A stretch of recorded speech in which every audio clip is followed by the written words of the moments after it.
Yeah, well, it's a night I'll remember for the rest of my life. It stacks up there with the first show. I'm going to get away to my parents' farm and kind of take a couple of days and just reflect on it and relax.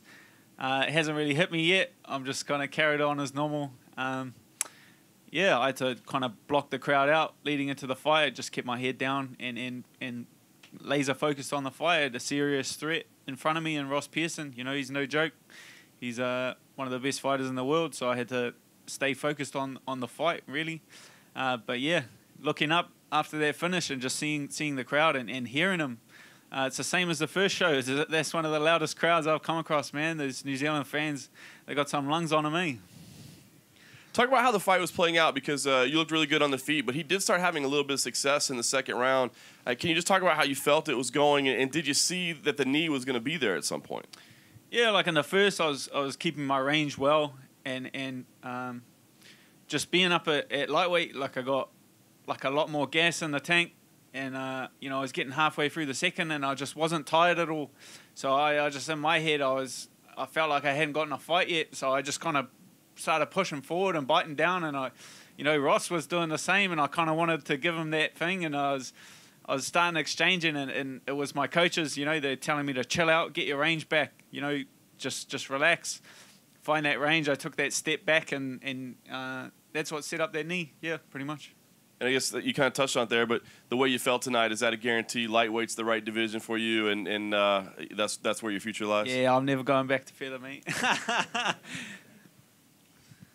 Daniel, I see your partner over there. Is she going to get half of your 50K bonus? Or? Mate, she gets a lot. What are you talking about? In charge of the finances, bro. So obviously moving up a weight class, did the power of your opponent feel any different to what you've been used to down at 145? No, I can't say that. Like, I just was focused on myself. Like, I just felt strong. I felt fit. I felt just like a completely different fighter. I felt like myself, pretty much. Like, that's how I train. That's how I compete in the gym. And I'm not, draining myself to get down to 45. I just get to carry that natural weight into the fight. So it's just natural to me to get back to 55. So you've had Hangman for Japan and a couple of other cool slogans in the past. Is there anything you want to sort of promote this time around?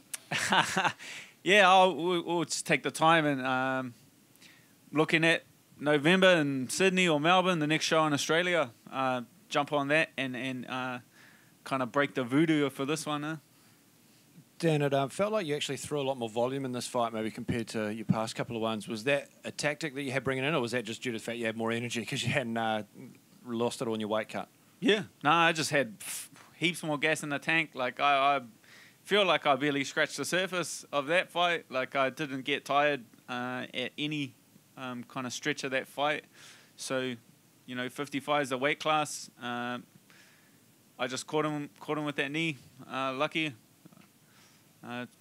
Yeah, it's nothing else, man. Dan, Ross looked like he was having a bit of a chirp to you out there. What was he saying? He just said, fair play, man, nothing but respect. We both live by the sword, die by the sword. If the same would have happened to me, it would have been nothing but respect as well. We're both professionals, so there's no hard feelings to it, It's just business. Could have happened to either of us. And how does tonight's performance, especially taking away the extra 50,000, compare to the first time round? Yeah, no, 50 G's will help, bro. I ain't complaining about that, bro. No, that's sweet. Yeah, that's US dollars, so that's like $1 million New Zealand peanuts.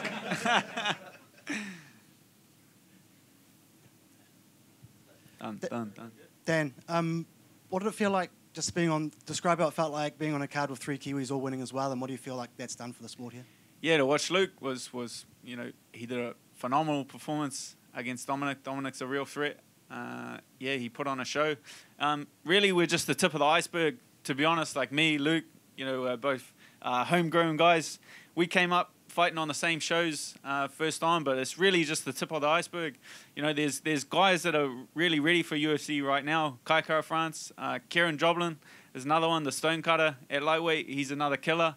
Israel Adesanya, John Vake. So that's 4 names right there, different weight classes that can not only compete but like destroy guys in the UFC.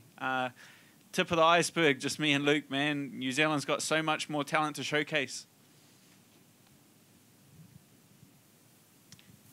Thank you.